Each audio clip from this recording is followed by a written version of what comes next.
Salut YouTube.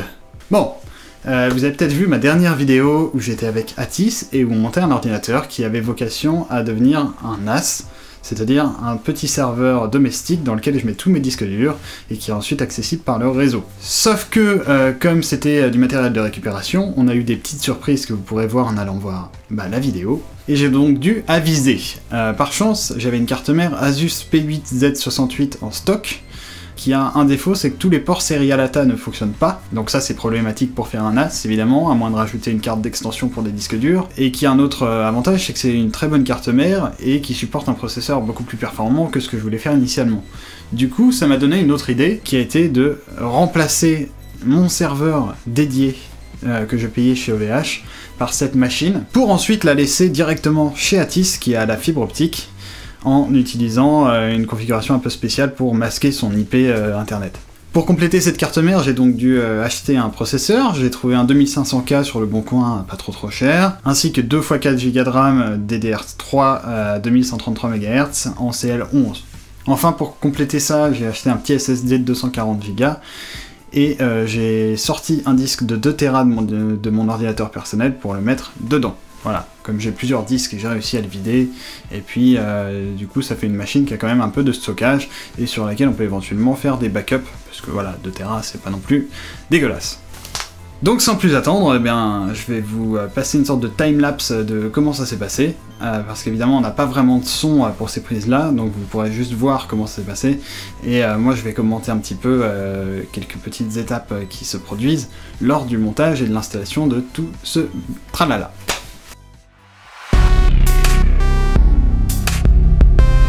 Ultimate Byte.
Bon, le montage a été relativement simple, puisque bon, c'est rien de très compliqué.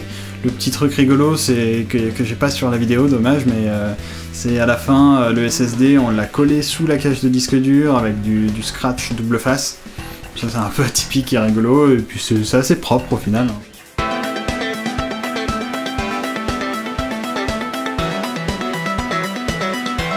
Ensuite, le bon vieux suspense du boot que je vous laisse en temps réel.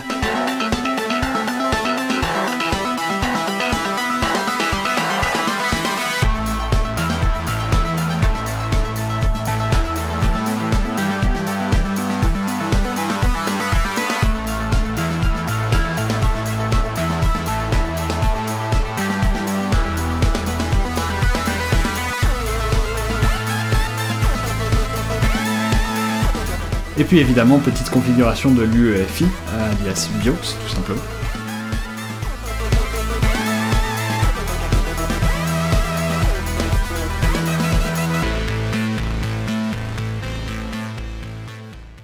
Ensuite, bah là, on nous voit galérer tout simplement sur le BIOS de la machine, puisqu'on remarque qu'il y a des problèmes, que la RAM ne peut pas tourner à sa fréquence maximale sans que ça plante. On voit que la température du processeur elle est hyper élevée dans le BIOS alors qu'il y a les économies d'énergie d'activer. Bref, il y avait des trucs pas normaux. Donc on a mis à jour le BIOS, sauf que bah, ça s'est pas passé de manière aussi simple que prévu, parce que si c'était trop simple, ça serait pas drôle. Nous, on fait quoi? On télécharge la dernière version du BIOS, on essaie de l'installer. Ça veut pas s'installer, donc on la retélécharge, on la remet sur une autre clé USB au cas où ça aurait déconné, ça veut toujours pas s'installer. Donc on réfléchit, on se dit peut-être qu'il faut installer une version plus vieille, et ça finit par marcher. Ensuite on réessaye de mettre la version plus récente, ça marche pas. Enfin bref, en fait il fallait faire toutes les mises à jour dans l'ordre, et les dernières on s'est rendu compte au final qu'on pouvait pas les faire, parce que c'était dédié à une autre révision de cette même carte mère qu'on avait. Voilà, carte mère qui au passage est une P8 P67, comme vous avez pu le voir sur les images, et non une P8 Z68. Ça c'est ce que j'ai dans mon PC à moi, qui est juste là. Tiens, le jour est en train de se coucher, un petit peu, ça doit être plus sombre qu'au début de la vidéo. Ensuite on teste la machine avec un Ubuntu bootable sur USB, et puis la suite, bah, on commence à mettre la machine en production. Donc on installe une Debian, et puis on fait les premiers tests du système de VPN, voir si ça marche bien comme prévu. Et puis bah ouais, ça marche plutôt pas mal au final, donc je me débrouille pour faire un système avec une IP dédiée OVH qui pointe directement vers le serveur chez Atis. C'est assez stylé, donc en passant par le VPN. En termes de ping, on a 6 millisecondes, 6-8 millisecondes en plus, ce qui est pas gênant pour notre usage. Je configure tout ça, et puis je commence à transférer les serveurs de jeu OVH vers cette machine. Et puis voilà, et après on se sépare de la machine d'OVH, et les gamers de la communauté ne voient aucune différence. Et puis après ça, ce qui serait bien, c'est d'avoir un petit peu plus de RAM sur ce serveur, de sorte à pouvoir mettre des serveurs plus lourds, genre Arc et tout ça. Donc ça, je suis en train d'y réfléchir à comment trouver de la RAM supplémentaire. Et puis après, ça va être changer ce radiateur box d'origine Intel pour permettre de monter un peu plus la fréquence du processeur. Là, on est à 4 GHz avec des températures tout à fait décentes, mais un petit peu de bruit chez Atis, ça c'est pas génial. L'objectif, ce serait de monter à 4,4 GHz dans le silence. Donc à peu près avec n'importe quel radiateur, ça va le faire, c'est un 2500K, c'est pas très compliqué à monter. Voilà. C'est à peu près tout ce que j'avais à vous dire pour cette vidéo, j'espère que ça vous aura apprécié, qu'éventuellement ça vous aura donné quelques petites idées, parce que c'est un fonctionnement qui est un peu atypique je trouve, moi j'avais jamais vu personne faire ça.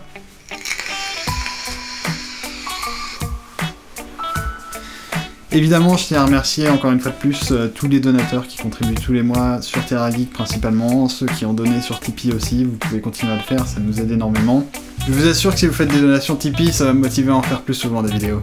La prochaine vidéo que je suis en train d'essayer de faire depuis longtemps, mais que j'arrive pas à boucler, puisque je ne décide pas sur la manière dont je vais la faire, c'est une vidéo sur les processeurs, qui au final je pense faire en deux parties. Une partie avec les concepts de base principaux qui est accessible à tout le monde, et puis une partie un petit peu plus poussée pour ceux qui ont vraiment envie de comprendre le pourquoi du comment. En tout cas, je vous remercie de votre attention, je vous remercie toujours plus à vous abonner, on est presque 600 là, donc c'est cool. Et puis je vous dis à la prochaine tout simplement, portez-vous bien, ciao.